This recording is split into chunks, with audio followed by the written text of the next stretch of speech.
Assalamualaikum warahmatullahi wabarakatuh. Alhamdulillah. Marilah kita panjatkan puji dan syukur atas kehadirat Allah Subhanahu wa taala yang mana telah memberikan kita kesehatan dan kesempatan sehingga kita dapat berkumpul di ruangan yang berbahagia ini. Tak lupa pula salawat dan salam kita hadiahkan kepada junjungan Nabi besar Muhammad SAW yang mana telah membawa kita dari zaman kebodohan sampai ke zaman ilmu berpengetahuan seperti sekarang ini. Yang saya hormati Bapak Muhammad alias Agi MSI selaku dosen pembimbing saya.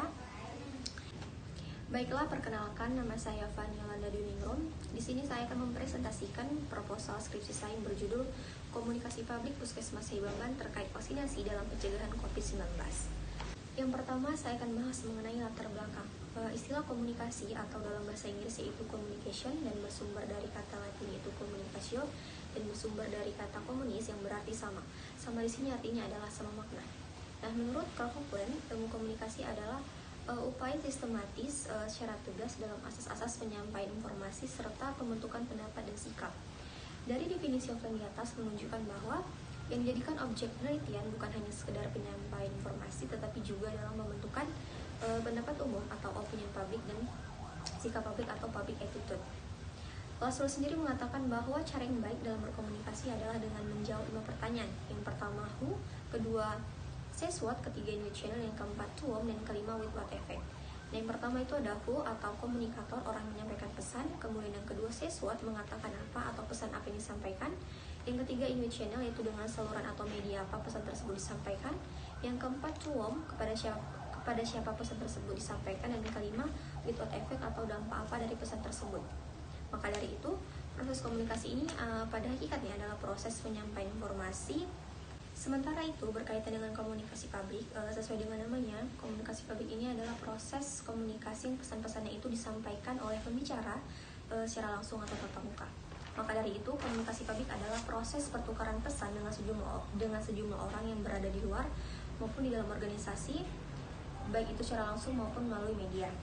Kemudian yang menjadi inti dari komunikasi publik ini adalah adanya pemahaman maksimal kepada publik yang menjadi sasaran utama terkait dengan substansi pesan yang disampaikan dalam komunikasi publik. Kemudian berkaitan dengan komunikasi publik, salah satu literasi yang harus kita sampaikan kepada masyarakat yaitu tentang komunikasi kesehatan. Di masa genting seperti ini, Puskesmas Saibangan sendiri sudah memberikan dan menginformasikan bahwasannya vaksinasi ini sangat penting dan wajib dilakukan dalam pencegahan penyebaran COVID-19. Dan seiring dengan berjalannya proses penanggulangan COVID tersebut, tentu juga diiringi dengan informasi yang mengatakan bahwasannya vaksin ini sangat penting dilakukan guna untuk memutus mata rantai penyebaran COVID-19. Kemudian rumusan masalah dalam penelitian ini yaitu bagaimana proses komunikasi publik Puskesmas Saibangan terkait vaksinasi dalam pencegahan COVID-19. Adapun fokus penelitian dalam penelitian ini yaitu untuk mengetahui proses komunikasi publik Puskesmas Saibangan terkait vaksinasi dalam pencegahan COVID-19. Dan tujuan dari penelitian ini yaitu untuk mendeskripsikan dan mengetahui seperti apa proses komunikasi publik Puskesmas Saibangan terkait vaksinasi dalam pencegahan COVID-19. Adapun manfaat dari penelitian ini yang pertama secara teoritis yaitu dapat dijadikan referensi untuk pembahasan yang berkaitan dengan vaksinasi dalam pencegahan COVID-19. Kemudian secara praktis dapat memberikan masukan kepada peneliti selanjutnya terkait dengan vaksinasi dalam pencegahan COVID-19. Selanjutnya di bab 2 yaitu tinjauan pustaka. Yang pertama peneliti terdahulu. Jadi peneliti terdahulu ini adalah salah satu acuan dalam mengerjakan proposal sehingga peneliti dapat memperkaya teori yang digunakan dalam mengkaji penelitian tersebut. Adapun peneliti yang saya kutip dari proposal ini, pertama ada Ajwar Abriansa, mahasiswa Institut Agama Islam Negeri atau IAIN Syekh Nurjati Cirebon, dengan judul Strategi Komunikasi Petugas Puskesmas Kepuh dalam melakukan sosialisasi pencegahan penyebaran COVID-19 pada masa adaptasi kebiasaan baru di Desa Kepuh, Kecamatan Palimanan, Kabupaten Cirebon. Fokus penelitian ini adalah mengetahui bagaimana strategi komunikasi petugas Puskesmas Kepuh dalam melakukan sosialisasi pencegahan penyebaran COVID-19. Hasil dari penelitian ini adalah untuk mengetahui strategi komunikasi petugas Puskesmas Kepuh dalam mensosialisasikan dalam mencegah penyebaran COVID-19. Kemudian yang kedua ada Dian Aisyah Anindya Pertiwi, mahasiswa Universitas Hasanuddin, dengan judul Kualitas Komunikasi Pelayanan Pabrik di Kecamatan Biringkanaya. Fokus penelitian ini adalah untuk mengetahui kendala dalam meningkatkan kualitas komunikasi pelayanan publik di Kecamatan Beringkanaya. Hasil penelitian ini adalah menunjukkan bahwa kualitas pelayanan publik di kantor Kecamatan Beringkanaya sudah diterapkan dengan dimensi tangible, reliability, responsiveness, assurance, dan empati serta indikatornya. Kemudian yang ketiga ada Wulandari, mahasiswa Institut Agama Islam Negeri IAIN Bengkulu, dengan judul Komunikasi MUI Provinsi Bengkulu dalam mensosialisasikan vaksinasi COVID-19.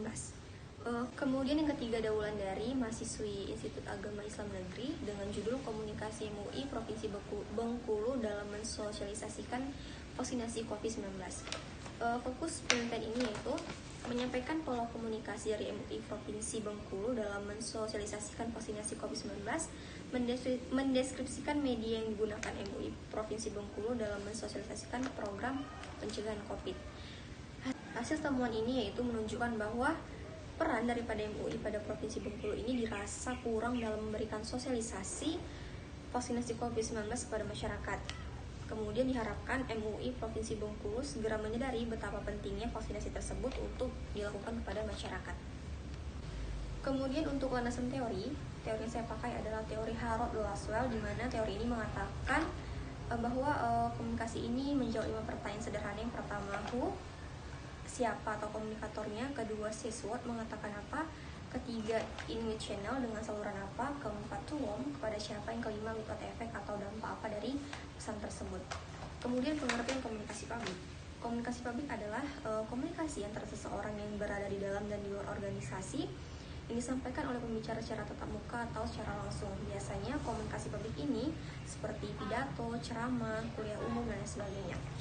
Kemudian jenis dari komunikasi publik ini yang pertama, sosialisasi. Kedua, media massa. Ketiga, spanduk. Keempat, situs jejaring sosial. Kelima, SMS. Keenam, blog. Dan ketujuh, email.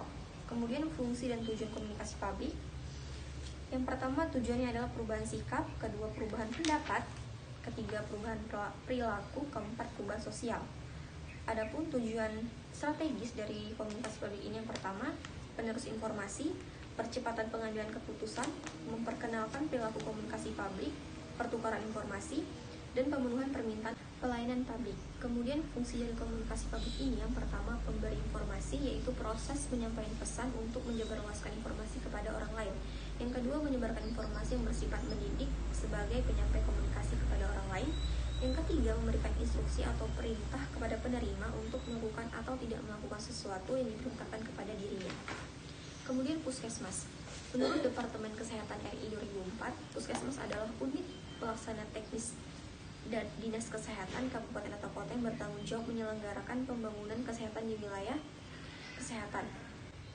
Adapun fungsi dari puskesmas ini yang pertama, sebagai pusat penggerak pembangunan yang berwawasan kesehatan, pusat pemberdayaan masyarakat dan keluarga dalam pembangunan kesehatan, serta pusat pelayanan kesehatan masyarakat di tingkat pertama.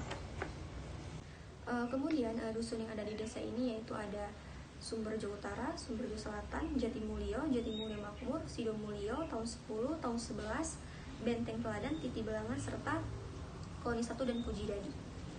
Berikutnya ada vaksinasi. Pengertian vaksinasi adalah proses pemberian vaksin melalui suntikan atau diteteskan ke dalam mulut sehingga meningkatkan produksi antibodi yang bertujuan untuk mengangkat penyakit tertentu. Vaksin yang sering disebut sebagai imunisasi mengambil keuntungan dari fungsi unik yang dimiliki tubuh dalam mempelajari dan melawan kuman-kuman penyebab penyakit. Dengan vaksinasi COVID-19 ini bisa melindungi tubuh dengan menciptakan respon antibodi di tubuh tanpa harus sakit karena virus corona. Kemudian ada jenis dan cara kerja dari vaksinasi ini. Yang pertama ada jenis vaksin Sinovac, kedua AstraZeneca, dan ketiga ada Moderna.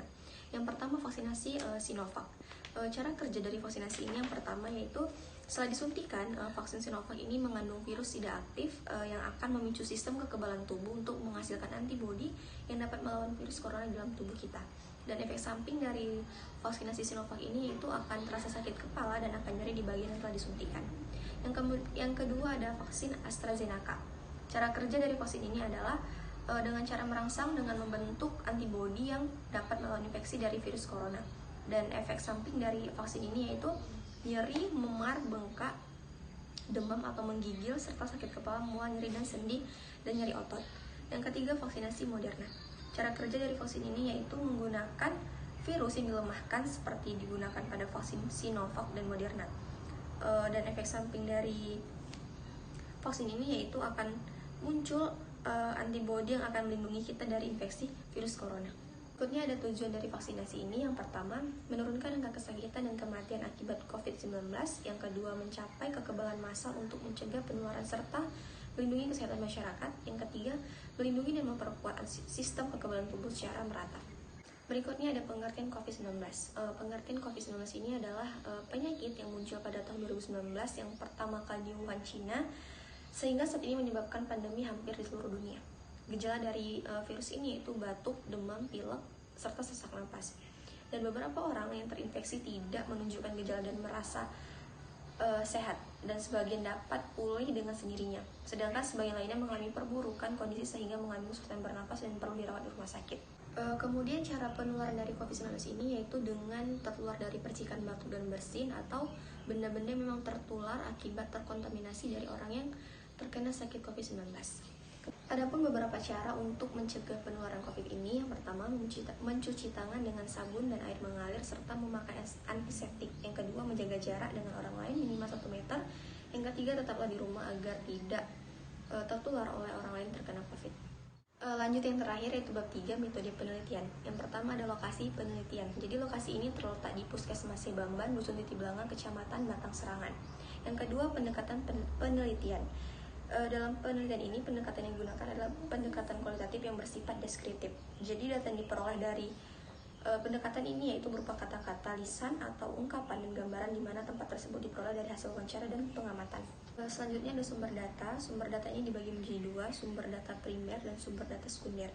Yang pertama itu data primer. Data ini merupakan data yang diperoleh dari hasil wawancara atau observasi yang dilakukan awal oleh peneliti.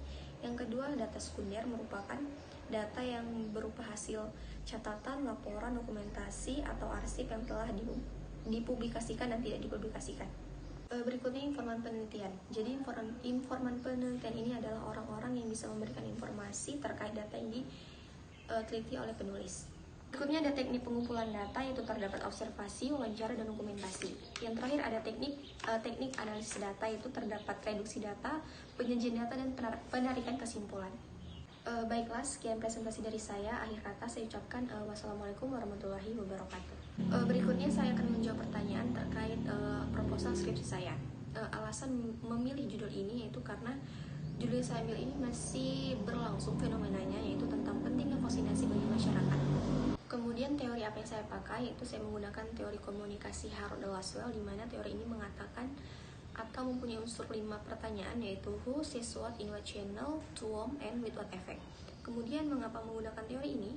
Karena menurut saya teori ini sangat relevan dengan apa yang saya bahas terkait dengan vaksinasi COVID-19. Kemudian bagaimana kondisi lokasi penelitian saya? Kondisinya sangat mudah dijangkau sehingga peneliti mudah untuk melakukan penelitian dengan lancar dan sedikit hambatan. Kemudian perbedaan dari penelitian ini dengan peneliti sebelumnya yaitu berbeda lokasi, informannya, waktu, serta budaya yang ada di tempat tersebut. Kemudian persamaannya yaitu sama-sama meneliti dan menghimbau kepada masyarakat bahwasannya vaksin ini sangat penting dilakukan semenjak COVID-19 ini datang di Indonesia.